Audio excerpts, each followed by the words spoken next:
कभी आपको भी ऐसा लगा है कि आप कुछ और बन सकते थे, लेकिन किसी और के कहने पर आपने अपने रास्ते बदल लिए?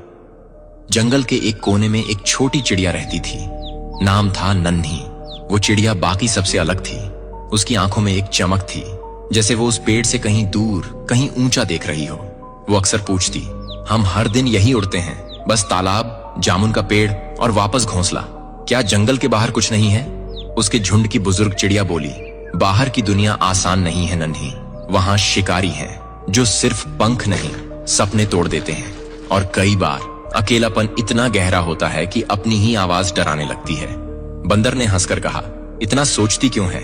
उड़ तो सकती है, लेकिन क्या लौट भी पाएगी? नन्ही चुप रही, लेकिन उसके भीतर कुछ लगातार बोल रहा था, अगर मैं नहीं गई तो मैं कभी जान नहीं पाऊंगी कि मैं क्या हूं। और एक सुबह जब सब सो रहे थे, वो उड़ गई, बिना बताए, बिना रुके। ऊंचाई जैसी उसने कभी महसूस नहीं की थी। पहाड़, मैदान, सूखे पेड़, चमकते तालाब और फिर खुलापन। ना कोई सीमा, ना कोई झुंड, बस हवा और वो। लेकिन कुछ ही घंटों में थकान, डर, अकेलापन घेरने लगे। कहीं बैठने की जगह नहीं, कोई दिशा नहीं। उसने खुद से पूछा, क्या मैंने गलती कर दी?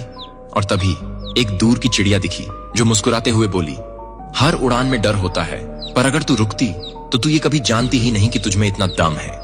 नन्ही लौट आई, लेकिन वो वैसी नहीं थी जैसी गई थी। उसके पंखों में अब उड़ान से ज्यादा विश्वास था।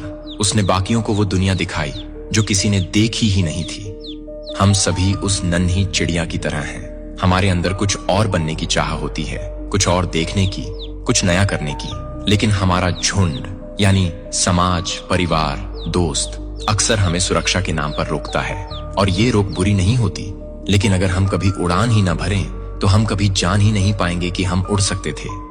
जो डर से बाहर निकलता है वही असली दुनिया देखता है, और जो लौटता है वो सिर्फ अपने लिए नहीं बल्कि सबको नई सोच देने के लिए लौटता है।